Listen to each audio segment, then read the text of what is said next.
वन्देऽहं श्रीगुरु श्रीयुता पदकमलं श्रीगुरुं वैष्णवांश्च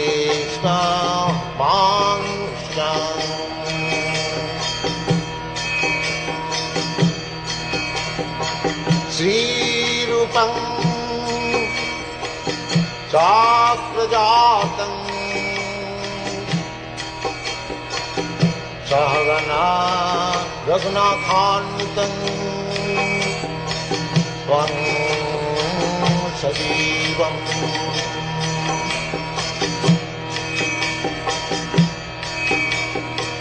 साद्वैतं सावधूतं অংশবাদ যে কৃষ্ণ বলরামকে মথুরায় নিয়ে যাওয়ার জন্য আগের দিন সন্ধ্যেবেলায়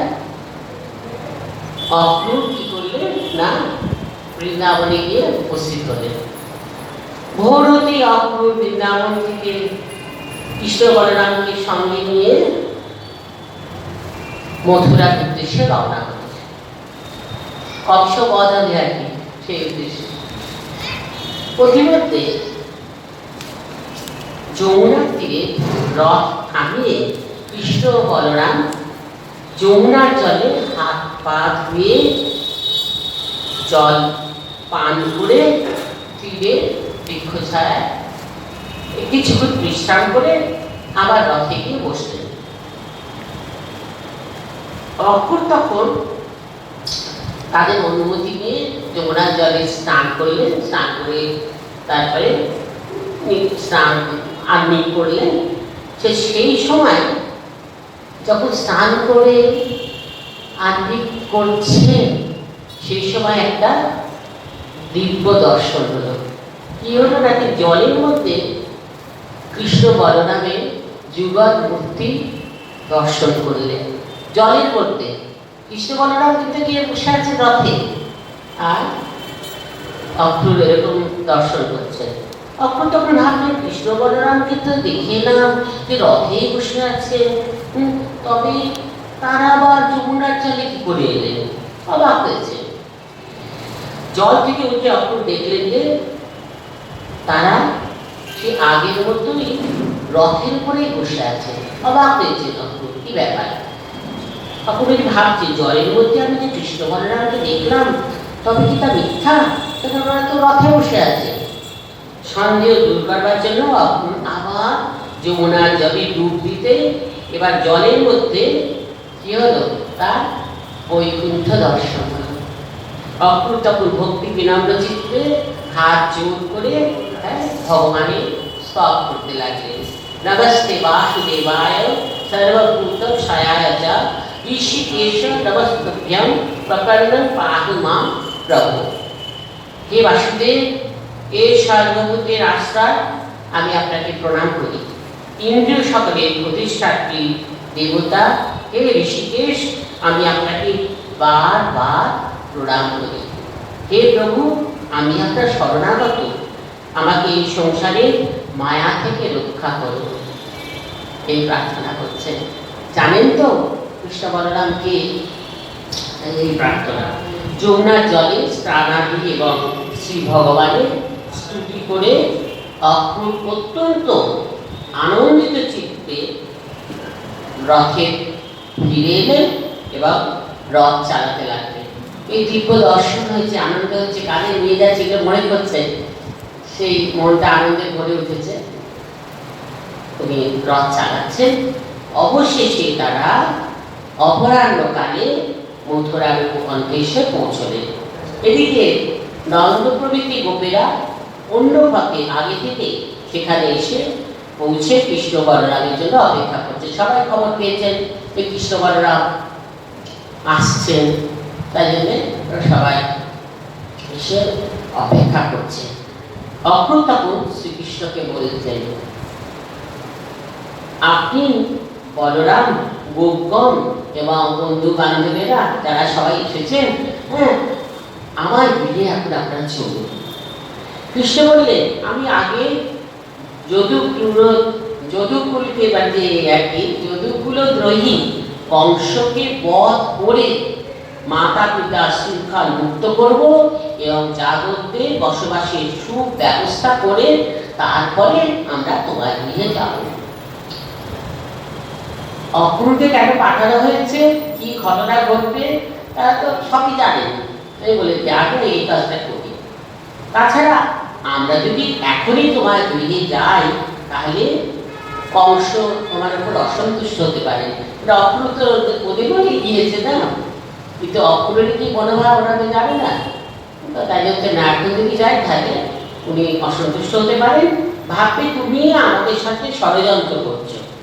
আমরা এখন এখানে কিছুক্ষণ বিশ্রাম করে তারপরে মথুরার শোভা এবং ঐশ্বর্য দেখে বেড়াবো। তাই তুমি এখন নিজের গৃহে ফিরে যাও, একাই তুমি ফিরে যাও। শ্রীকৃষ্ণের কথা শুনে অক্রুর মথুরাপুরীতে প্রবেশ করে প্রথমে কংসের সঙ্গে দেখা করলেন। দেখা করে ওরা নিজের কাজ সম্বন্ধে নিবেদন করলেন, কি করলো, কেমন করে ইত্যাদি বর্ণনা করলেন আর কি। সেই দিনে বিকেলবেলায় কৃষ্ণ বলরাম এবং গোপদের সঙ্গে নিয়ে মথুরার সৌন্দর্য দেখবার জন্য মথুরায় প্রবেশ করলেন।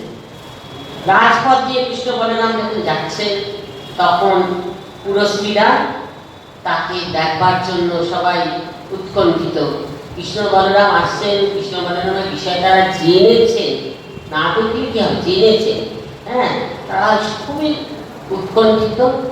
তাদের সেই প্রবল উৎকণ্ঠার কথা সুখদেব খুব সুন্দরভাবে বলছেন। কি বলছেন?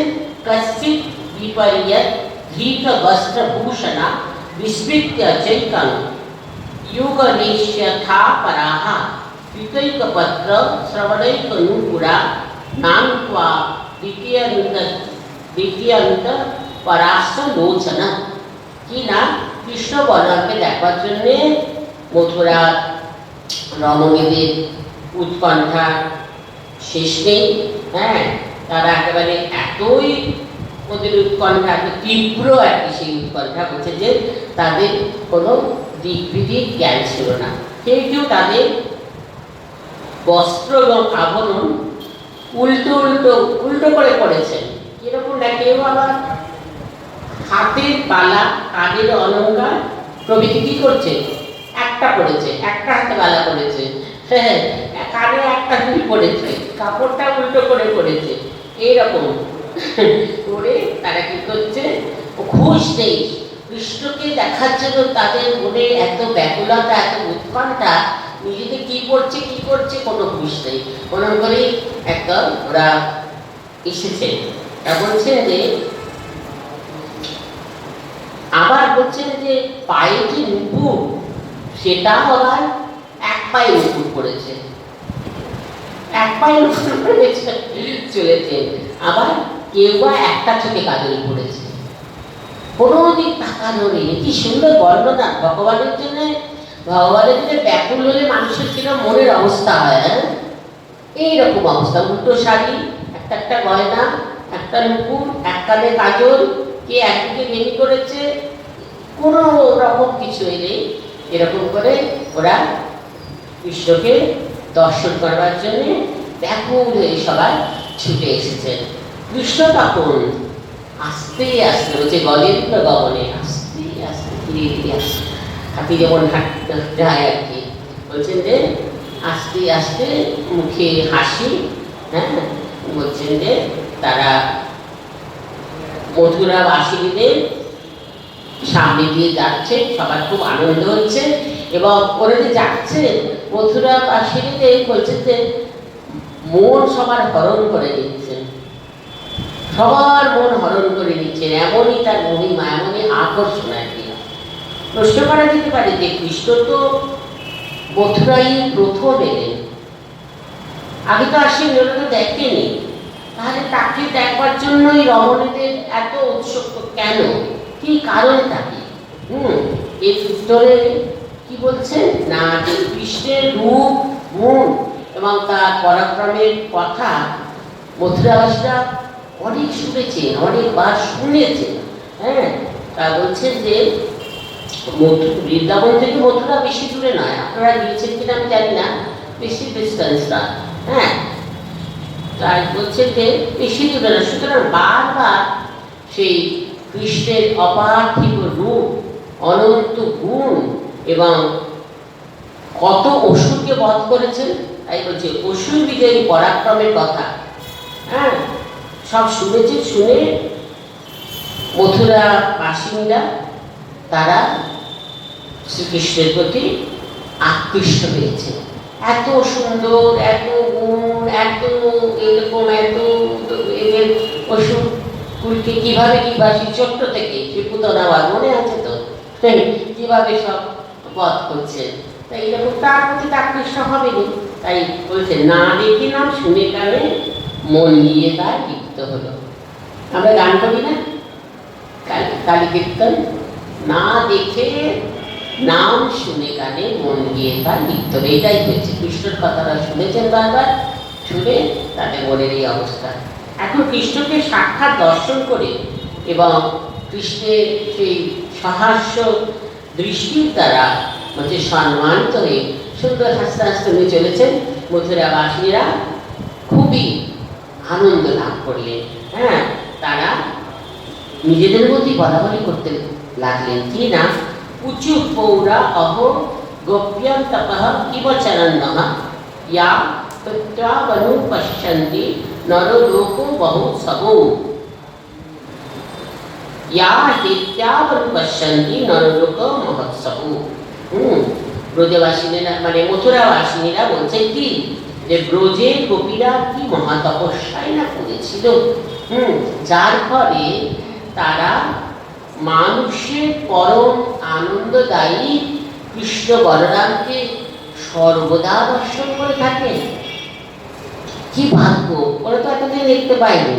হ্যাঁ, কিন্তু এরা তো কতদিন ধরে কিরমভাবে কত কাছ থেকে পেয়েছে, তাই বলছে ব্রজের গোপীদের কি ভাগ্য, কত কাছ থেকে তাকে দর্শন করেছে। হ্যাঁ, মথুরাবাসীদের আনন্দ বর্ধন করে কৃষ্ণ বলরাম যখন রাজপথ দিয়ে যাচ্ছেন, সুন্দর দুজনে মিলে যাচ্ছেন, মিষ্টি হাসি মুখে, সবার খুব আনন্দ হচ্ছে। যখন যাচ্ছে তখন বলছেন এক তন্তুবায় তাদের কাছে এসে খুব আনন্দ হয়েছে, বলছে পরম আনন্দে নানাবিধ সুন্দর বস্ত্রের দ্বারা তাদের পোশাক তৈরি করে দিলেন। তন্তুবাই তখন এসে বাসে গেল, খুবই সুন্দর পোশাক তৈরি করে দিয়েছেন। আর এক মালাকর আর কি, মালা গাছে দিয়ে আর কি, সে কি করেছে, খুব ভক্তি হয়েছে ওদের দেখে, তারপরে সুন্দর ফুলের সুগন্ধি ফুল দিয়ে মালা গেঁথে দিয়ে তাদের পরিয়ে দিয়েছে কৃষ্ণ বলরামকে। অদ্ভুত ব্যাপার একেবারে, যে ঈশ্বর সঙ্গে সঙ্গে পোশাক, ভালো পোশাক তৈরি করে দিল, কাপড় দিয়ে সুন্দর ফুল দিয়ে, সুগন্ধ ফুল দিয়ে মালা কেটে দিল। কৃষ্ণ বলরাম খুব প্রসন্ন হলেন তাদের প্রতি, তন্তুবাইয়ের প্রতি আর মালাকরের প্রতিও খুব খুশি হলেন এবং তারা যা বর চাইলেন সেটা প্রদান করলেন। কংস অক্ষুরকে পাঠিয়েছিল কৃষ্ণ বলরামকে ধনুর যজ্ঞ উপলক্ষে মণ্ডপীড়ায় যোগ দেওয়ার জন্য নিয়ে আসতে। আমরা আগের অধ্যায়ে পড়েছি, এটা নিয়ে এসো। তাই তারা মথুরাবাসীদের কাছে ধনুর্যজ্ঞশালার কথা জিজ্ঞাসা করছে, কোথায় সেটা, ধনুর্যজ্ঞশালাটা কোথায়। হ্যাঁ, তা বলছে জিজ্ঞাসা করে সেখানে গিয়ে ইন্দ্রধনুর মতো এক অতি অদ্ভুত বিশাল ধনু দেখতে পেলেন, বিরাট। শ্রীকৃষ্ণ ওই ধনুটি গ্রহণ করতে এগিয়ে এসেছেন। তা এগিয়ে এসেছে তখন ধনুরক্ষকেরা যারা আগলে ছিল আর কি ধনুকে, বলছে ওরা বাধা দিলেন। হ্যাঁ, বলছেন কিন্তু বাধা দিলে কি হবে, কৃষ্ণ তাদের বাধা মানলেন না, এবং উপেক্ষা করে তাদের অবলীলাক্রমে সেই বিশাল ধনুটি তুলে নিয়ে তাদের ড্যাঁ রোপণ করে আকর্ষণ করলেন। কৃষ্ণের সেই প্রচন্ড আকর্ষণে বিশাল ধনুটি কি হলো, ভয়ঙ্কর শব্দে আকাশ বাতাস কাঁপিয়ে একেবারে মাঝখান থেকে ভেঙে গেল। বিরাট কি শক্তি, মাঝখান থেকে ভেঙে গেল। তখন ধনুরক্ষীরা এবং কংসের সৈন্য যারা ছিল তারা চারদিক থেকে ছুটে এসে কৃষ্ণ বলরামকে মারবার জন্য ঘিরে ধরল।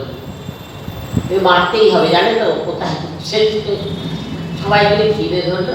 কৃষ্ণ বলরাম ধনুকে ভাঙা দুভাগ হয়ে গেছে তো, দুটো অংশ, সেই দুটো অংশ দিয়ে তাদের সকলকে বধ করে আবার রাজপথে ফিরে এসে নগরে শোভা দেখতে লাগলেন। মানে কিছুই হয়নি, এত বড় কাণ্ড করেছে, মানে কিছুই হয়নি, একেবারে সুন্দর করে হেসে হেসে প্রসন্ন চিত্তে এগিয়ে আসছেন, শোভা দিচ্ছেন শহরে।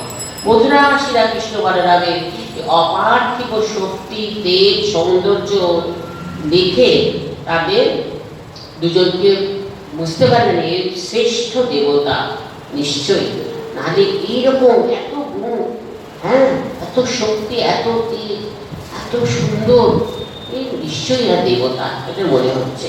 এই বিশাল ধনু তো দুভাগ হয়ে গেল। তার যখন দুভাগ হলো তখন কি হলো, বিরাট শব্দ হলো, বিরাট শব্দ, একটা ভয়ঙ্কর শব্দ বলছে, স্বর্গ পৃথিবী এবং দিক সকল পূর্ণ হলো, এত বিরাট ভয়ঙ্কর আওয়াজ। এই ভীষণ শব্দ শুনে কংস ভয় পেয়ে গেছে, ভয় পেয়ে ভাবছে এইবার আমার মৃত্যু নিশ্চয় নিকটে। এদিকে কৃষ্ণ বলরাম যখন ওদের যেন কিছুই হয়নি, স্বেচ্ছায় নগর ভ্রমণ করছেন, সেই সময় সূর্য ডুবে গেল। তখন তারা সব গোপরা কি বলছে, গোপগণে পরিবৃত হয়ে যেখানে নগরের উপকণ্ঠে আর কি ওই গরুর গাড়িগুলো রেখেছিলেন, সেইখানে ফিরে এসে কি করছেন, সেই গোপদের সঙ্গে মিলিত হলেন। সব ওখানে ছিল, ওদের সঙ্গে মিলিত হলেন। তা বলছেন যে কৃষ্ণ বলরাম তখন কি করলেন না, হাত পা ধুয়ে দুগ্ধ মিশ্রিত অন্ন, দুধ দিয়ে সেই দুগ্ধ মিশ্রিত অন্ন ওরা ভোজন করলেন। আর বললেন কংস কি করতে চাইছে, তার যে মতলব কি ভাবছে আর কি, সেটা জেনে নিয়েছেন যে কৃষ্ণ কি ওদের মারতে চাইছে, তো সেটা জেনে নিয়েছেন। তা ওদের সেটা জেনেও কিন্তু রাত্রিতে বেশ ভালো করে ঘুমানো। তারা নিশ্চয়ই জানেন যে কাল বিনা আয়াসে কি হবে, কংস নিহত হবে। ভগবানের পক্ষে তো পথ করার কোনো ব্যাপারই নাই, অনায়াসে ভালো করে ঘুমানো, ওই সম্বন্ধে তাদের কোনো চিন্তা নেই। সুতরাং সেই রাত্রি কৃষ্ণ বলরাম বেশ সুখেই নিদ্রা গেলেন।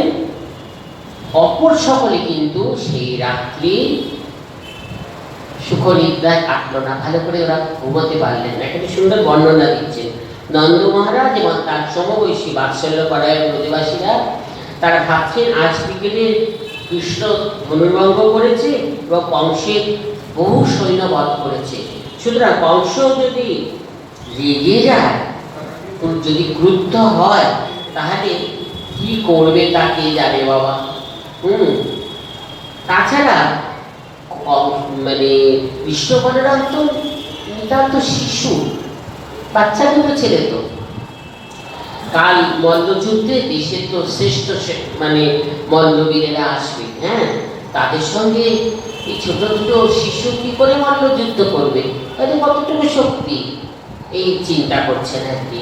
এইসব দুশ্চিন্তায় নন্দ মহারাজ তার সঙ্গীদের সেই রাত্রে ঘুম এলো না। কৃষ্ণ বলরাম ভালো করে ঘুমাচ্ছে, কিন্তু নন্দ বাবা ঘুম এলো না, নন্দ মহারাজের ঘুম এলো না। কি হবে ভগবানই জানে। যাই হোক, অপরদিকে ধনুর্ভঙ্গের শব্দ কংস শুনেছেন, তো শুনে তার মনে হয়েছিল এইবার বুঝি আমার মৃত্যু আসন্ন। ওদের মধ্যে ভয় ঢুকেছে আর কি। তার উপর রক্ষীরা খবর দিয়েছিল যে কংস যে সৈন্য যে পাঠিয়েছিলেন, হ্যাঁ, তাদের কৃষ্ণ বলরাম খেলার চলেই সব বধ করেছে। খেলার চলে, কোনো ব্যাপার নাই, কোনো পরিশ্রম নাই, কিছুই নয় না, বধ করে। এইসব শুনে ভয়ে কংস সেই রাত্রিতে আর ঘুমাতে পারল না। তন্দ্রা এবং জাগরণের মধ্যে একবার ঘুমাচ্ছে, একবার যাচ্ছে, না মনের মধ্যে নানা রকম দুশ্চিন্তা। এই দুশ্চিন্তা করতে করতে মানে বলছে যে ছটপট করে সারা রাত্রি অংশে কেটে গেল। মথুরাবাসী যারা সেদিন বিকেলে কৃষ্ণ বলরামকে প্রথম দর্শন করেছিলেন, তাদের পক্ষেও কৃষ্ণ বলরামের এই অপার্থিব সৌন্দর্য, হ্যাঁ, মাধুর্যপূর্ণ সাহস দৃষ্টি এবং অমিত বিক্রমের কথা বলা সম্ভব ছিল না। প্রতি মুহূর্তেই যে তাদের মনে কৃষ্ণ বলরামের কি হচ্ছে ছবিটা ফুটে উঠছে। এত সুন্দর একটা ব্যাপার, প্রতি মুহূর্তেই মানে ছবিটা হচ্ছে ফুটে উঠছে। সুতরাং কি করে ঘুমোবে? তাদেরও ঘুম আসছে না। কি যেন দেখলাম, স্বপ্ন দেখলাম এরকম মনে হচ্ছে। এত সুন্দর একটা দৃশ্য, তাদেরও ঘুম আসছে না। যারা পরের দিন মল্লকীরার সঙ্গে যুক্ত ছিল, তারা মল্লকীরার জন্য তো অনেক ব্যবস্থা করতে হয়। তাদের বলছে সেই ব্যবস্থা করায় এত ব্যস্ত, অনেক রকম ব্যবস্থা আছে, তাই জন্যে সেই কাজ করতে করতে তাদেরও আর ঘুমোবার সময় হলো না, সম্ভব ছিল না ঘুমোনো। এত কাজ আর কি, মল্লকীরার ব্যবস্থা করাটা এত বিরাট। আর যারা মল্লবী, যারা যুদ্ধ করবে, তারা পরের দিন মল্লযুদ্ধের চিন্তা এবং তার পরিণতির বিষয়ে কোনো সিদ্ধান্ত না করতে পেরে জানি কি হবে, কে জিতবে, কে হারবে, এই চিন্তা করে করে তারাও সারা রাত্রি জেগে থাকলো, ঘুমোতে পারল। ঘুমোচ্ছিল এই দুজন নিশ্চিন্তে, কৃষ্ণ আর বলরাম। সুতরাং দেখা যাচ্ছে যে মথুরা রাত্রিতে একমাত্র কৃষ্ণ বলরামই নিরবেগে একেবারে সুখে ঘুমিয়েছে। যদিও তাদের বধের জন্যই কংসের এই মল্লক্রীড়ার আয়োজন, তাদের মারার জন্যই, তাদের বধ করার জন্যই, কিন্তু তাদের কোনো চিন্তা নেই, মহানন্দে ঘুমাচ্ছে। প্রসঙ্গ থেকে একটা কথা বলা যেতে পারে যে সম্ভবত ওই রাত্রিটি ছিল কৃষ্ণের জীবনের শেষ রাত্রি, যখন তিনি নিরুদ্বেগে সুখনিদ্রায় কাটাতে পেরেছিলেন। বলছিলেন তার বর্ণনাটা কেন সেটা। পরদিন থেকে জীবনের শেষ দিন পর্যন্ত রাজ্য শাসনের ভার, প্রজা পালনের দায়িত্ব, আত্মীয় স্বজনের সুখ স্বাচ্ছন্দ্যের ব্যবস্থা করা, বহিঃশত্রুর আক্রমণ থেকে মথুরা এবং দ্বারকা রক্ষা করা প্রভৃতি গুরুদায়িত্ব নিশ্চয়ই তাকে নিরুদ্বেগে ঘুমাতে দেয়নি। এটাই শেষ রাত্রি ছিল নিরুদ্বেগে ঘুমানোর। রাত্রি কেটে গেল, সকাল হলো, এবার মল্লক্রীড়া আরম্ভ হলো। তুড়ি ভেরি প্রভৃতি বাদ্য বাজতে লাগলো। কংসের সভাসদ, পুরবাসী প্রভৃতি সকলে নিজের নিজের আসনে গিয়ে বসলেন, যার যার নির্দিষ্ট আসন ছিল সেখানে বসলেন। কংস নিজেও তার জন্য কি করলেন, বিশেষভাবে তৈরি মঞ্চ, হ্যাঁ, উঁচুতে সেই হচ্ছে উচ্চ সুন্দর মঞ্চ কংসের জন্য যেটা তৈরি হয়েছিল, সেখানে গিয়ে তিনি বসলেন। গুরু সুখদেব বলছেন, হে শত্রু দমনকারী পরীক্ষিত, কৃষ্ণ বলরাম পাঠক ইত্যাদি শেষ করে মল্লবীতে চিৎকার এবং দুন্দুবির উচ্চ শব্দে, কত লোক জড়ো হয়েছে, চিৎকার করছে, দুন্দুবি বাজছে, সেই আওয়াজ, সেটা শুনে সেই আকৃষ্ট হয়ে, যে সেই চিৎকার এবং দুন্দুবি উচ্চ শব্দে আকৃষ্ট হয়ে তারা সেখানে গিয়ে উপস্থিত হলেন। মল্লভূমির প্রবেশপথে কোবলায়াত নামে এক অতি বৃহৎ হস্তিকে দেখে কৃষ্ণ মাহুতকে বললেন, ওহে মাহুত, এই হাতিকে সরিয়ে আমাদের ভিতরে যেতে দাও। সে বৃহৎ হাতিকে নিয়ে আছে তো বাহু, বলছে এই সরা শুধু ভেতরে যেতে দাও, দেরি করো না, না হলে এই হাতির সঙ্গে তোমাকেও জমানায় পাঠিয়ে দেবো। ভাবতেই পারে দেখে ওই বিরাট। শ্রীকৃষ্ণের কথা শুনে মা খুব রেগে গেছে একেবারে, অত্যন্ত ক্রুদ্ধ হয়ে বলছি কালান্তক সদৃশ হাতিকে, কালান্তকে মতন একেবারে কি করলো, কৃষ্ণের দিকে চালিয়ে দিল। দাঁড়ালে মরণটা বুঝবে কাকে সরাতে বলছো, এই ভাব। কৃষ্ণ তখন সেই মদমত্ত হাতির সঙ্গে কিছুক্ষণ খেলা করলো, তারপরে কিছু ব্যাপারই না, কিছুক্ষণ খেলা চলল। পুচ্ছে পক্ষী চাতি বলং ধনসহ পঞ্চবিংশতিম বিচকর্ষ যথা নাগম সুপর্ণ ইব লীলয়া। কি বলছেন, কেমন না গরুর যেমন সাপের লেজ ধরে দূরে টেনে নিয়ে যায়, সেই রকম ভাবে কৃষ্ণ অতি বলবান হাতির লেজ কি করেছে, শক্ত করে ধরে তাকে 100 হাত দূরে টেনে নিয়ে গেল। হাতির লেজটা ধরে তাকে টেনে নিয়ে গিয়ে বলছেন আমরা 100 হাত দূরে নিয়ে গেল। এইভাবে কিছুক্ষণ সেই মদমত্ত হাতির সঙ্গে কি করলেন, যুদ্ধ খেলা খেলে কৃষ্ণ হাতির একটা দাঁত তুলে নিল। একেবারে হাতির দাঁত বুঝো উৎপাদিত পাটন করে তুলে নিল। ওই দাঁত দিয়ে কি করলো, মাহুত সঙ্গে ছিল হাতি, সে মাহুতকে বধ করে দিল। কৃষ্ণ ওই হাতির দাঁত দিয়ে একটা হাত দিয়ে মাহুতকে বধ করলো। মহাশালী বলরাম ও হাতি দ্বিতীয় দাঁতটা তুলে নিল।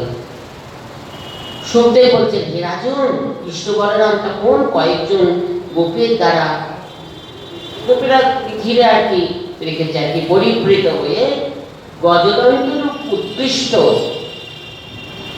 আয়ু হাতে নিয়ে, গজদণ্ডের উৎকৃষ্ট আয়ু, ওটাই ওদের অস্ত্র, ওটা হাতে নিয়ে মল্লভূমিতে প্রবেশ করলেন।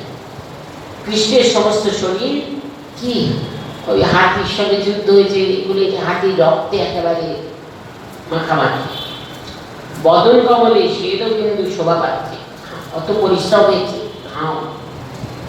এবং হাতির দাঁত স্কন্ধে স্থাপন, কাঁধেতে হাতি, হাতির দাঁত তো বিরাট, এরকম এরকম এরকম জিনিসটা আর কি, ওইটা নিয়েছেন একেবারে ওই হাতির দাঁত আর কি। এই তো সাধারণ হাতি না, বিরাট হাতি। তাই বলছে যে ওই ওই দাঁতটাকে ঘাড়ের উপরে নিয়েছেন আর বলছেন যে মল্লভূমিতে ওই প্রবেশ করলেন এরকম করে। কৃষ্ণের অদ্ভুত রূপ এবং অপার্থিব শক্তি দিকে, মানে কিন্তু সাধারণ শক্তি না, হাতের দাঁতকে খুলে নিতে পারে, কি বিরাট ব্যাপার না একটা। এটা দেখে, অপার্থিব শক্তি দেখে মল্লভূমিতে যারা উপস্থিত ছিলেন সবাই তো উপস্থিত হয়েছে সেই যুদ্ধ দেখার জন্যে, তাদের কিরকম অবস্থা হলো, বিভিন্ন লোক তাদের মনের ভাব অনুযায়ী বিভিন্নভাবে কৃষ্ণকে দেখছিল। কি রে বাবা, কি এইরকম যার শক্তি, হ্যাঁ। তা বলছেন মল্লবীরদের কাছে কৃষ্ণকে বজ্রের মতো ভয়ঙ্কর মনে হতো। বজ্র যেমন ভয়ঙ্কর, কৃষ্ণকে সেই রকম মনে হচ্ছে। মানুষের কাছে তিনি নরশ্রেষ্ঠ, স্ত্রীলোকদের কাছে তিনি মূর্তিমান কন্দর্প, এত সুন্দর কৃষ্ণের এমন রূপ। এবং বলছেন গোপদের কাছে তিনি পরম আত্মীয় বলে মনে হলো। অসৎ রাজাদের কাছে তিনি তাদের শাসনকর্তা, এবং নিজের মা বাবার কাছে কৃষ্ণকে স্নেহাস্পদ কি ছোট্ট শিশু, মা বাবার কাছে যেমন মহানতা বাচ্চা, এইরকম কার কি মনের ভাব সেটা বলেছে। বলরামের সঙ্গে কৃষ্ণকে সেই রঙ্গভূমিতে ঝুঁকতে দেখে ভোজরাজ কংসের মনে হলো স্বয়ং মৃত্যু উপস্থিত।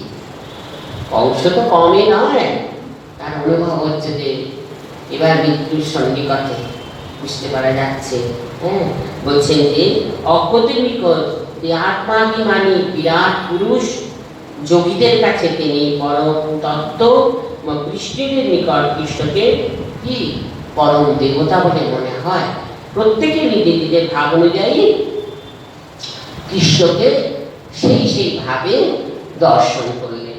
সুখদেব বলছেন, হে মহারাজ পরীক্ষিত, সেই উত্তম পুরুষ কৃষ্ণ বলরামকে দেখে মঞ্চস্থিত নগরবাসীদের মুখমণ্ডল কি হয়েছিল না, আনন্দে উৎফুল্ল হয়ে উঠেছিল।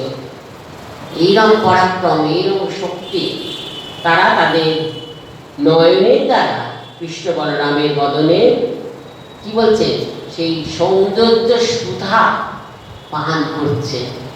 সৌন্দর্য সুধা, ভাগবত সুধা বলছেন, চোখ দিয়ে সেই সৌন্দর্য সুধা পান করেও বলছে কি, যত দেখছে তত যেন তৃপ্তি হচ্ছে না। সেই সৌন্দর্য সুধা পান করে তাদের কিছুতেই যেন তৃপ্তি হচ্ছে না, মনে হচ্ছে আরো দেখি। অর্থাৎ সর্বাকর্ষক অখিল সৌন্দর্যের আধার, সবাইকে তিনি আকর্ষণ করছেন, সমস্ত সৌন্দর্যের আধার তিনি। এই রূপ তো তারা কখনো দেখেননি। ভগবানের রূপের সঙ্গে কারোর তুলনা নেই, এটা অন্য ব্যাপার। তা বলছে অবাক তারা, হাঁ করে তাকিয়ে আছে, আশ দিচ্ছে না। বলছে তাই রঙ্গ দর্শনার্থী সকলে কি করছে, অপলক নেত্রে কৃষ্ণ বলরামকে দেখছে, চোখের পাতা ফেলছে না, এত সুন্দর। আমরা আগে পড়েছি না, কপিলেরা সেই গোচারণ থেকে শ্রীকৃষ্ণ ফিরে আসছেন, আর গোপীরা সেই যে তাকে দর্শন করছে, চোখের পলক ফেলছে না। একবার পলক ফেললে নাকি 12 বছর অদর্শনের জানা। এমনি করে তাকিয়ে আছে। এখানে ওরা বলছেন যে কৃষ্ণ বলরামকে অপলক নয়নে দেখছেন। দেখতে দেখতে তাদের মনে পড়ে গেল লোকমুখে তারা কৃষ্ণ বলরামের অপরূপ সৌন্দর্য এবং অপার্থিব গুণ ও শক্তির কথা বহুবার শুনেছেন। এখন তারা কৃষ্ণ বলরাম সম্বন্ধে যে যা শুনেছেন সেই সব কৃষ্ণ লীলা কথা একে অপরকে বলতে লাগলেন। এই একটা শুনেছে, ও একটা শুনেছে, সে একটা শুনেছে, ওদের বোঝায় জানো ভাই এরকম, একে অপরকে বলছে। একজন বললে এই যে কৃষ্ণ এবং বলরাম এরা দুজনেই সাক্ষাৎ ভগবান, নারায়ণের অংশে বসুদেবের পুত্র রূপে জন্মগ্রহণ করেছেন। এই যে কৃষ্ণ, ইনি দেবকীর গর্ভে জন্ম পরিগ্রহ করেন এবং বসুদেব কর্তৃক কি গোপনে নন্দালয়ে নিয়ে যাওয়া হয়। আমরা সে জানি, জন্মের পরে কৃষ্ণ জন্ম কথা আমরা পড়েছি। হ্যাঁ, সেই কেমন করে নিয়ে গেলেন, গোপনে কেউ জানতে পারল না।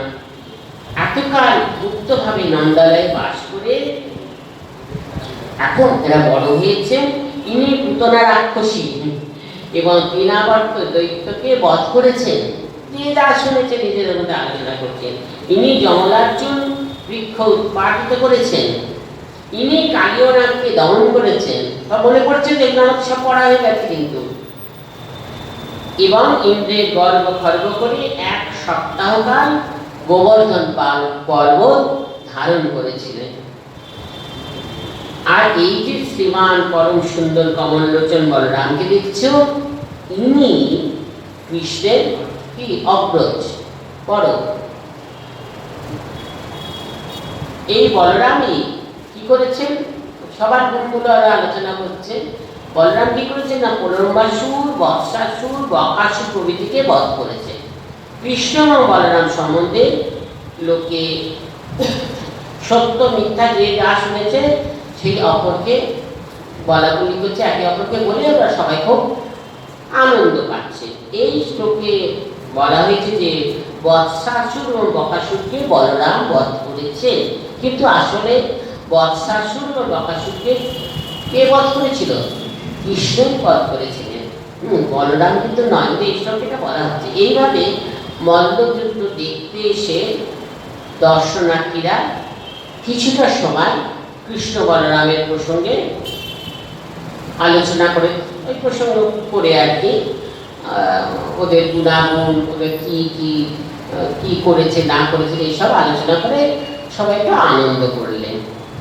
এইবার মল্লযুদ্ধ আরম্ভ হবে। মহামল্ল চানু তখন কৃষ্ণ বলরামকে যুদ্ধে আহ্বান করলেন, এসো তোমরা। কৃষ্ণ বললেন, মল্লযুদ্ধের নিয়মই হলো এই যে সমানে সমানে বাহু যুদ্ধ হবে। মল্লযুদ্ধ তো সমানে সমানে বাহু যুদ্ধ হবে। আমরা বালক বাঁধব, সুতরাং আমাদের সমবয়সীদের সঙ্গেই আমরা বাহু যুদ্ধ করব, তোমাদের সঙ্গে না, আমাদের সমবয়সীদের জন্য না। বালো না কিশোরস্ত্বম বলশ্চ বলীনাম বরহা লীলা এভো হতো येन সহস্রদীপ সত্যভি। কি জানি বলে, হে কৃষ্ণ, তোমরা বালক নও, কিশোরও নও, শক্তিতে তোমরা বলশালীদের মধ্যে শ্রেষ্ঠ। জানু জানে বলছে, যে কুবলা হস্তিকে তুমি বধ করেছ, সে সহস্র হস্তির বল ধারণ করত, হাজার হাতির বল ধারণ করত, এত বলশালী। হ্যাঁ, তাকে বধ করছে। সুতরাং তোমাদের মতন শক্তিমানের পক্ষে আমাদের মতো বলশালীদের সঙ্গে যুদ্ধ করা উচিত। ছোট বাচ্চা কাচ্চাদের সমবয়সীর সঙ্গে না, তোমাদের অনেক শক্তি, আমাদের সঙ্গে করে। অতএব এসো, তুমি আমার সঙ্গে যুদ্ধ করো এবং বলরাম পুষ্টিকের সাথে তুমি বিক্রম প্রকাশ করো। এইবার মল্লযুদ্ধ আরম্ভ হলো। কৃষ্ণ বলরাম অনন্ত শক্তি, অনন্ত ঐশ্বর্যযুক্ত, তারা ইচ্ছা করলে এক মুহূর্তে প্রতিপক্ষকে ধরাশায়ী করতে পারে। কৃষ্ণ বলরাম অসম্ভব কিছু নেই তো, তোর বেলা সঙ্গে সঙ্গে একেবারে শেষ করে দেবে এই। কিন্তু নরবীরায় মানুষের আকর্ষণে বলছেন, আকর্ষণে অনুকরণে আর কি, মানুষের মতন আর কি যুদ্ধ দেখাবেন আর কি। বলছেন, দর্শনার্থীদের চিত্ত বিনোদনের জন্য কিছুক্ষণ তারা এই মল্লবীদের সঙ্গে যুদ্ধ করলে, যারা দেখতে এসছে মল্লযুদ্ধ তাদের ভালো লাগবে। যুদ্ধ করতে নেমেই বধ করে দিলাম, তাতে আর কি হবে, কিছুক্ষণ দেখাচ্ছে না। সে কথাটা বলছেন যে মানুষের অনুকরণে দর্শনার্থীদের চিত্ত বিনোদনের জন্য কিছুক্ষণ তারা মল্লবীদের সঙ্গে যুদ্ধ করলেন। যখন মল্লবীরা চলছিল, তখন কৃষ্ণ বলরামের প্রতি স্নেহশীলা কোনো কোনো মহিলা দর্শনার্থী, যারা কৃষ্ণ বলরামের স্বরূপ জানে না, দেখতে এসছেন, কৃষ্ণ বলরামকে স্নেহ করে, মল্লযুদ্ধ দেখতে এসছেন, তারা ভয় লাগছে তো কি হবে, তারা দুঃখ করতে লাগলো। এটা কি একটা মল্লযুদ্ধ? মল্লযুদ্ধের সময় শক্তিশালীদের মধ্যে যুদ্ধ হয়, এই দুটো বাচ্চার সঙ্গে এত বড় বড় লোকেদের সঙ্গে যুদ্ধ, এইটা আর কি। এখানে দেখছি দুটি কুমার সুকুমার বালকের সঙ্গে লৌহ শক্ত এবং পর্বতের মতন বিশাল দেহধারী দুই মল্লবীরের যুদ্ধ হচ্ছে। দুটো বাচ্চার বিশাল একেবারে পর্বতের মতন বলছে, হ্যাঁ, মতো বিশাল পর্বতের মতন বিশাল দেহধারী বিরাট বিরাট দুই মল্লবীরের যুদ্ধ হচ্ছে। এটা কি যুদ্ধ নাকি? এটা কি মল্লযুদ্ধ নাকি? ভালো লাগছে না এরকম নিয়ম বহির্ভূত, হ্যাঁ, বিষম মল্লযুদ্ধ এরকম হওয়া উচিত না। ঠিক ঠিক যুদ্ধ হয়, ঠিক ঠিক সমবয়সীর সঙ্গে সমবয়সী করা, এটা ঠিক না। রাজারাই বলছে, রাজারই তো তা বারণ করা উচিত ছিল, কিন্তু এখানে কংস নিজেই এই অন্যায় যুদ্ধের ব্যবস্থা করেছে। এইসব আলোচনা করছে ওরা। যেখানে অন্যায় অধর্মাচরণ হয়, সেখানে ক্ষমতা থাকলে অন্যায়ের প্রতিবাদ করবে। অন্যায় যেখানে হয়, অধর্মের আচরণ যেখানে হয়, এই ক্ষমতা থাকলে বলছে তার প্রতিবাদ করা উচিত, নইলে সেই স্থান ত্যাগ করবে। এই তো ধর্মের বিধান, ধর্মকে কথাই বলে। মথুরাবাসীদের এইসব কথা শুনে বাৎসল্য ভাবাপন্ন গোপীরা কৃষ্ণ বলরামের অনিষ্ট আশঙ্কায় একেবারে বিহ্বল হয়ে গেছে, হয়ে দুঃখ করছে নাকি। বলছে, হায়, অক্রূর সব জেনেছিল, কেন এদের বৃন্দাবন থেকে নিয়ে এলো? অক্রূর তো সব জানে, কংসের কথা সব জানে, হ্যাঁ, কেন কেন ওদের নিয়ে এলো? আর নন্দবালাই বা কেন ওদের মথুরায় আসতে দিলেন? কেন এই কাজ হলো? তাদের চিন্তা হচ্ছে, হায় হায় করছে, এক্ষুনি কি হবে। শুনতে বলেন, এ মহারাজ পরীক্ষিত, মথুরাবাসীরা এইভাবে কথাবার্তা বলতে থাকলো। কৃষ্ণ বলরামের প্রতি স্নেহবশত তাদের আতঙ্ক এবং সেই সব কথা শুনে নন্দ প্রভৃতি চরম মানসিক দুশ্চিন্তার কথা জানতে পেরে যোগেশ্বর কৃষ্ণ আর খেলা না করে আর খেলছিলেন সবাইকে আনন্দ দেওয়ার জন্যে। হ্যাঁ, বললে না তাই তাদের আনন্দ দেওয়ার জন্য খেলছে। তো ওদের এত দুঃখ হচ্ছে, এত চিন্তা, তাই জন্য বলে ওদের কি করলে না, খেলা না করে এবার ভাবলেন না এবার শত্রুবধ করতে হবে। আর নয়, কৃষ্ণ তখন প্রবল বেগে চানুরের দুই হাত আকর্ষণ করে অতি বেগে ঘোরাতে লাগলো চানুরকে। মানে ব্যাপারই নাই, একেবারে ধরে তাকে বধ করে ফেললেন। চানুর মানে কি আর দুই বাপরে বাপ বধ করলেন। বলরাম ও সজরে মুষ্টাঘাত করলে মুষ্টি সজরে এমনভাবে যে মেরেছে এখন রক্ত বমি করতে লাগলো, করে প্রাণ ত্যাগ করলো। চানুর ও মুষ্টি পাড়া গেছে দেখে অপর যে সকল মল্লবীরেরা কৃষ্ণ বলরামের সঙ্গে যুদ্ধ করতে এগিয়ে এসেছিল আর কি, ওরা অনেকে তো আছে, তো ওরা তখন বলছে তারা ওদের মৃত্যু থেকে ওরা এগিয়েছে সবাই মল্লবীরেরা। দুই ভাই তখন অনায়াসে সব মল্লবীরকে বধ করলেন, কোনো ব্যাপারই না। বাকি মল্লবীরেরা কি করলো, তারা সব ভয়ে পালিয়ে গেল। আর যুদ্ধ নয় বাবা, আমাদেরও তো এই গতি হবে। দুটো ছোট বাচ্চা বলে নয়, বুঝতে পারছে তার অন্যরকম কিছু ব্যাপার, পালিয়ে গেল তারা। মল্লভূমি তখন মল্ল শূন্য থেকে কৃষ্ণ কি করলেন, সুখদেব ওই ভয়ঙ্কর যুদ্ধ ক্রীড়ার পরে বলছেন কৃষ্ণের চাপল্যের এক অতি সুন্দর ছবি এঁকেছেন আর কি। বলছেন কৃষ্ণ মহাশক্তি ধারণে কি হবে, আসলে তো তুমি বালক মাত্র, সুতরাং ছোট বাচ্চা, তার চপলতা প্রকাশ পেয়েছে আর কি। বলছেন রূপাম বয়স্যানা পুষ্য তৈ সংসৃজ্য বিজয়ধতঃ বাদ্যমানেষু তুল্যেষু বলবন্তৌ রূতনূপুরৌ। কি না, মহারাজ কংস তখন উচ্চ মঞ্চে বসে মল্লবীরা দেখছিলেন। চারিদিক মথুরার বিশিষ্ট লোকেরা বসে রয়েছে আর মল্লবীরার জন্য তুড়ি ভেদি সব বাজছে। এই পরিস্থিতিতে বলছে শব্দায়মান নুপুরধারী কৃষ্ণ, পায়ে তো নুপুর পড়া, তারপরে শব্দায়মান ভাষাটা বলছেন।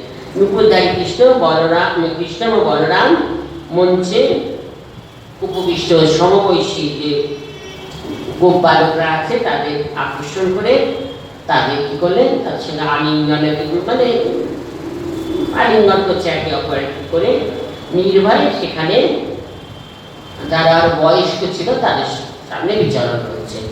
একমাত্র কংস ছাড়া কৃষ্ণ বলরামের এইসব অতি মানসিক কাজ দেখে, সাধারণ কাজ নয়, বলছে অতি মানসিক কাজ দেখে উপস্থিত সকলেই সাধু সাধু বলে প্রশংসা করতে লাগলেন। কংস কিন্তু না, কংস ছাড়া বাকি সবাই সকলেই এখন বুঝে নিয়েছে যে এদের সামনে কংস কিছুই নয়। সুতরাং তারা সকলে কি হলো, কংস ভয় থেকে মুক্ত হলো, আর কংস থেকে ভয় করছে না, এদের শক্তি থেকে বুঝে গেছে। চালু মুষ্টিক এবং অন্যান্য মল্লবীরেরা সবাই কৃষ্ণ বলরামের হাতে নিহত হয়েছে। বাকি মল্লবীরেরা সব ভয়ে পালিয়েছে। কংসের মল্লভূমি মল্ল শূন্য, আর সেই মল্লভূমিতে কৃষ্ণ বলরাম সখাদের সঙ্গে গোপবালকদের সঙ্গে নিচে নিচে খেলে বেড়াচ্ছে। কি আনন্দ একেবারে, বলি একটি সহ্য করা যায়? কংস তখন, কংস মানে গান কি করছে একবার, আর পারছে না এগুলো সহ্য করতে। বলছে কংস তো ভয়ে এবং রাগে জ্ঞান শূন্য হয়ে তুড়ি ভেরি প্রভৃতি বাদ্য বন্ধ করতে বললেন। আর ভালো লাগছে না এই আওয়াজ, বন্ধ করো সব বলে অনুচরদের আদেশ দিলে বসুদেবের পুত্র এই দুর্বৃত্ত কৃষ্ণ বলরামকে এক্ষুনি নগর থেকে বের করে দাও, একদম এখানে না, শিগগিরই বার করে দাও। কৌক্তির ধন সম্পত্তি অপহরণ করে দুর্মতি নন্দকে কি করছেন, শৃঙ্খল দিয়ে বাদ শৃঙ্খলিত করো। অত্যন্ত অসৎ এবং দুরাত্মা বসুদেবকে এক্ষুনি বধ করো, এবং শত্রুর পক্ষপাতী আমার পিতা উগ্রসেন, অংশ তো পিতাকেও ছাড়ে না, বলছে শত্রুর পক্ষপাতী আমার পিতা উগ্রসেনকে শীঘ্রই হত্যা করো, বাবাকে মেরে ফেলো আদেশ দিচ্ছে। কি সাংঘাতিক কংসের, কি দুর্গতি! এই ছিল কংসের শেষ আদেশ, বাবাকে হত্যা করো। এই কথাগুলো বললেন একটু বলে শেষটা কি? কংস বলল, কৃষ্ণ বলরামকে নগর থেকে বের করে দাও, কারণ মল্লযুদ্ধে কাউকে বধ করা নিষিদ্ধ। কিন্তু এরা সেই নিয়ম লঙ্ঘন করে অনেক মল্লবীরকে বধ করেছে, সুতরাং এরা দুর্বৃত্ত, অন্যায় কাজ করেছে। দুর্বৃত্তের স্থান আমার রাজ্যে নেই। এই গোপরাজ নন্দ হচ্ছে আমার শত্রু বসুদেবের বন্ধু, এবং সেই বসুদেবের দুই পুত্র কৃষ্ণ বলরামকে তার বাড়িতে রেখে কি করেছে, পালন পোষণ করেছে, তাদের বড় করেছে আর কি। অবশ্য নন্দদেব বসুদেবের পুত্র না জেনেই লালন পালন করেছে, জানতো না, ছেড়াতে তো এক্সচেঞ্জ হয়েছিল, আমি পড়েছি সেটাই। মেয়েটিকে নিয়ে গিয়েছে মহামায়া, মনে আছে তো? দেখে এসেছে, না জেনেই অবশ্য লালন পালন করেছে। সেজন্য নন্দকে মৃত্যুদণ্ড না দিয়ে তার সম্পত্তি লুট করে কারাগারে তাকে বন্দি করে দাও। এই বসুদেব অত্যন্ত কপট, সে প্রতিজ্ঞা করেছিল যে তার পুত্রদের আমার হাতে অর্পণ করবে, কিন্তু সে তা না করে তার অষ্টম পুত্রটিকে গোপনে নন্দালয়ে রেখে যশোদা আর কন্যাকে নিয়ে এসে আমাকে দিয়েছিল। সুতরাং সে প্রতিজ্ঞা ভঙ্গকারী কপট। এইরকম অসৎ দুষ্কৃতকারীকে বধ করাই উচিত, এটাই বিধান। আর আমার পিতা উগ্রসেন, সে অত্যন্ত রাজ্যলোভী এবং শত্রুর পক্ষপাতী, সুতরাং তাকেও হত্যা করতে হবে। সুতরাং যখন কোনো অন্যায় কাজ বলছে, শয়তান যখন কোনো অন্যায় কাজ করে তখন সেও অন্যায় কাজে একটা যুক্তি বার করে। শয়তান বলছে, যখন শয়তান কোনো এরকম অন্যায় কাজ করে, সেই অন্যায় কাজের একটা যুক্তি কিন্তু বার করে। কংসে এই দুর্বিনীত ব্যবহার এবং নন্দ বসুদেবের প্রতি অসম্মান সূচক কথাগুলো বলেছে, এবং শাস্তিমূলক আদেশ, এই শাস্তি দাও, ওকে বন্ধ করো, ওকে বার করে দাও, ওকে বেঁধে রাখো, কথা ওকে হত্যা করো, তো বলছে শাস্তিমূলক আদেশ শুনে বলছে নন্দ বসুদেবের প্রতি অসম্মান সূচক বাক্য এবং শাস্তিমূলক আদেশ শুনে কৃষ্ণ অত্যন্ত রেগে গেছেন, প্রচন্ড ক্রুদ্ধ হয়েছে। লাভ দিয়ে কি করলেন, অতি উচ্চ মঞ্চে যেখানে কংস বসেছিলেন সেখানে উপস্থিত প্রকৃচ্ছ ক্লেশেষু চলত ক্রীডা নিপাত রঙ্গ পরি তুঙ্গ বঞ্চা তস্য পরিষ্টাৎ স্বয়মব্জ নাভঃ পপাত বিশ্বাসয় আত্মতন্ত্রঃ। পদ্মনাভ শ্রীকৃষ্ণ তিনি স্বতন্ত্র পুরুষ এবং বিশ্বের আশ্রয়স্থল, ভগবান তো সবার আশ্রয়স্থল, তাই হচ্ছে তিনি বিশ্বের আশ্রয়স্থল। সে কৃষ্ণ তখন কংসে চুলের মুঠি ধরে উচ্চ মঞ্চ থেকে তাকে নিচে মল্লভূমিতে নিক্ষেপ করে নিজেও কি করলেন, ছুঁড়ে একেবারে ফেলে দিয়ে কংসের উপরে লাফিয়ে পড়লেন। সেই সময় কংসের মাথার মুকুট খসে পড়ল। বিশ্বম্ভর এই সমস্ত বিশ্বের ভার বহন করে সেই কৃষ্ণের গুরুভারে কি হলো, দৃষ্ট হয়ে কংসের তক্ষণে মৃত্যু হলো। বেশি কিছু করতে হলো না, ছুঁড়ে ফেলে দিয়ে তার উপর থেকে ব্যাস। কংসের মৃত্যুর পর তার কোনো বলছেন, তার কোনো কোনো পত্নী বিলাপ করে বলছিল, হে না, নিরপরাধ ব্যক্তিদের তুমি অতি ভীষণ উৎপীড়ন করেছ, যত রকম অন্যায় করা যায় কংস তাই করেছেন, তাই বলছেন, তারই জন্য তোমার এই দশা হবে। বুঝো, কোনো কোনো পত্নী এই কথা বলছেন, যারা প্রাণীদের অনিষ্টাচরণ করে তাদের কি কখনো মঙ্গল হতে পারে? এই কৃষ্ণই সর্বভূতের উৎপত্তি এবং লয়ের কারণ, ইনি সর্বভূতের রক্ষক। সুতরাং এর অবজ্ঞাকারী ব্যক্তি কখনো সুখ পায় না। ওরা তো জানে কৃষ্ণকে, এই কথা বলছেন। তুমি কৃষ্ণকে যদি অবজ্ঞায় করনি, বারবার তাকে হত্যা করতেও চেষ্টা করেছো, হ্যাঁ বলছেন, শুধু অবজ্ঞা তুমি করনি, তাকে বারবার হত্যা করতে চেষ্টা করেছো, বারবার মারতে চেয়েছে। যিনি বিশ্ব ব্রহ্মাণ্ডের সৃষ্টি স্থিতি প্রলয় কর্তা, তার সঙ্গে এইরকম ব্যবহার করে কেউ কি কোনোদিন সুখ পেতে পারে, আনন্দ পেতে পারে? কখনোই হতে পারে না। সেই জন্যই আজ তোমার এই অবস্থা। সুখদেব বলছেন, হে মহারাজ পরীক্ষিত, কৃষ্ণ বংশের পত্নীদের সান্ত্বনা দিয়ে যথাবিধি কংস এবং অপর সকলের দেহ কি করলেন? সৎকার করলেন, যেমন ভাবে করা হয় সৎকার করালেন আর কি। মাতারাং পিতরং চৈব মোচয়িত্বাথ বন্ধনা কৃষ্ণরাম ববন্দাতে শিরসাস্পৃশ্য পাদয়ঃ। এরপর কৃষ্ণ বলরামের প্রথম কার্য হলো কি না? বসুদেব দেবকে শৃঙ্খল মুক্ত করা। এই যে দেখে দিয়েছিল করে করে তারা তখন কারাগারে গিয়ে মাতা পিতার বন্ধন মোচন করে তাদের চরণে মস্তক স্পর্শ করে প্রণাম করলেন। বসুদেব দেবকী তখন কি অবস্থা? কংস বধ হয়েছে, তাদের শৃঙ্খল মোচন হয়েছে। সর্বোপরি তারা বহু বছর পরে তাদের সর্বক্ষণের চিন্তার ধন কৃষ্ণ বলরামকে দেখতে পেয়েছে, বহু বছর পরে। বলছেন একেবারে কাছে পেয়েছে, তবুও তারা কৃষ্ণ বলরামকে পুত্র স্নেহে জড়িয়ে ধরে আদর করতে পারলেন না। দেবকী বসুদেবশ্চ বিজ্ঞায় জগদীশ্বর কৃত সংবন্দন পুত্র সসজ্জাতে না শঙ্কিত।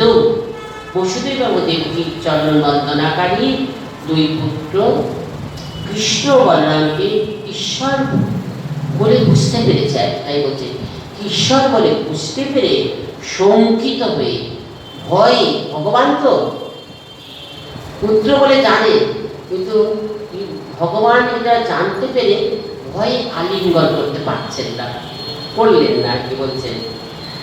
তারা শুধুই জোরহাত করে দুই পুত্রের সামনে দাঁড়িয়েছেন। বাবা দুই পুত্রের সাথে জোরহাত করে দাঁড়িয়ে রইলেন। বসুদেব দেবকী মনে পড়ে গেল কংস কারাগারে কৃষ্ণের জন্ম যখন হলো, তারপরে ভগবান তাদের কি করেছিলেন? চতুর্ভুজ নারায়ণ রূপে দেখা দিয়েছিলেন, দর্শন হয়েছিল না? কত ঘটনা, কি সুন্দর, কি আলো! অন্ধকার কারাগার একটু আলোকিত হয়ে গেছে। তখন তাদের প্রার্থনা গুলো মনে আছে তো সব। বলছেন যে ওদের কারাগারে জন্মের ভগবান তাদের চতুর্ভুজ নারায়ণ রূপে দর্শন দিয়েছিলেন এবং ভগবানের নির্দেশে বসুদেব শিশু কৃষ্ণকে কি গান্ধালায় রেখে এসেছিলেন। সেই বৃষ্টি পড়ছে সেই অবস্থায় বাবা। এরপর বৃন্দাবনে কৃষ্ণ বলরামের কত অলৌকিক ব্যবহার এবং অসুর বানরাদি কত ঘটনাই না তারা শুনেছে, দেখতে তো পাচ্ছে না, শুনছেন তাদের সব কীর্তি। তার উপর কৃষ্ণ বলরামকে বসুদেব দেবকী এতদিন পর্যন্ত কি পুত্রভাবে পাননি, দূর থেকে কেবল তাদের ঈশ্বরীয় মহিমার কথাই শুনেছেন। এই কৃষ্ণ এই করেছে, বলরাম এই করেছে, এই করেছে, এটা মানুষের পক্ষে সম্ভব নয়, ভগবানের পক্ষেই সম্ভব, ঈশ্বরীয় মহিমার কথা শুনেছে। সুতরাং এই প্রথম লীলার মুহূর্তে বসুদেব ও দেবকীর মনে স্বাভাবিকভাবে কৃষ্ণ বলরামের প্রতি ভগবত ভাবেরই উদয় হয়েছিল, যাদের জড়িয়ে ধরতে পারেননি আর কি।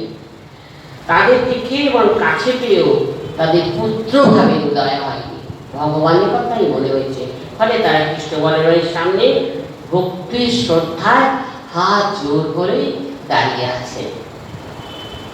কৃষ্ণ বুঝলেন যে বসুদেব ও দেবকীর মনে তাদের প্রতি এখনো পুত্রভাব নেই, একমাত্র ঈশ্বর ভাবই রয়েছে। তাই কৃষ্ণ ইচ্ছা করলেন যে বসুদেব দেবকীর মনে এখন পুত্র ভাবে স্ফুরণ হোক এবং যোগমায়া বিস্তার করে তাদের মনকে পুত্রভাবে ভাবিত করে তুললেন। মায়ার দ্বারা তাদের পক্ষে সবই সম্ভব, ওদের যোগ মায়া বিস্তার করে তাদের মনে এইভাবে ভাবিত করে তুললেন। ভগবান সকলেরই মনস্কামনা পূর্ণ করেন। পূর্বে পশুদের দেবকী ভগবানকে পুত্রভাবে পাওয়ার জন্য তীব্র তপস্যা করেছিলেন। ভগবান তাদের বাসনা পূর্ণ করে তাদের পুত্ররূপে জন্মগ্রহণ করেছেন। কেবলমাত্র তাদের পুত্ররূপে জন্মেছেন বলেই তো আর তাদের বাৎসল্য ক্ষুধা তৃপ্ত হবে না। তাই তাদের বাৎসল্য প্রেমকে জাগিয়ে তুলে কৃষ্ণ বসুদেব ও দেবকীকে দিয়ে পুত্রভাবে সেবা করিয়ে করলেন। না তাদের সেবা করিয়ে নিয়ে তাদের এতদিনের অতৃপ্ত বাৎসল্য ক্ষুধা তৃপ্ত করলেন। বসুদেব ও দেবকীর মনকে বাৎসল্যভাবে আকৃষ্ট করার জন্য কৃষ্ণ বলরাম তাদের বললেন, হে মাতো, হে পিত, আমরা আপনাদেরই পুত্র। আমাদের জন্য আমরা এতদিন আপনারা উৎকণ্ঠিত ছিলেন। ছোট বয়সে সন্তানদের লালন পালন করে মা বাবার যে সুখ হয়, বাচ্চাকে লালন পালন করে মা বাবার কত আনন্দ, সেই সুখে আপনারা বঞ্চিত হয়েছেন। এটা আমাদের পক্ষেও দুর্ভাগ্যের বিষয়। মাতা পিতার গৃহে লালিত পালিত হয়ে শিশুরা যে আনন্দ পেয়ে থাকে, আমরাও সেই আনন্দ পাই। এদিক থেকে আমরাও হতভাগ্য। তাছাড়া আমরা আপনাদের পুত্র হয়েও আপনাদের কোনো সেবা করতে পারিনি, সেই সুযোগ আমাদের হয়নি। এটাও আমাদের পক্ষে কম দুঃখের নয়। এই শরীর মাতা পিতা থেকে উৎপন্ন হয় এবং তাদেরই দ্বারা পালিত পোষিত হয়। সেই মাতা পিতার ঋণ কখনো শোধ করা যায় না। যারা সমর্থ হয়েও মাতা পিতার সেবা এবং জীবন ধারণের ব্যবস্থা করে না, তারা মহা হতভাগ্য। এতদিন আমরা কংসের ভয়ে উদ্বিগ্ন ছিলাম এবং আমাদের কোনো সামর্থ্য ছিল না, তাই আপনাদের কোনো সেবাই করতে পারিনি। সুতরাং আপনারা কৃপা করে আমাদের ক্ষমা করুন। সময় হয়ে গেছে না? আবার বাকিটা পরের দিন হবে, আর অল্পই বাকি আছে। পরের দিন কি সুন্দর দেখুন, এখন ভগবানের এখন আবার তারা যে মাতা পিতা, দাদা পুত্র, সেটা ভগবান সবকিছু পূর্ণ করে। তো আক্ষেপ ছিল না, সেটাও পূর্ণ করে দিচ্ছে। কি সুন্দর ভাগবতকার এত সুন্দর বর্ণনা করেছেন, ভাবা যায় না।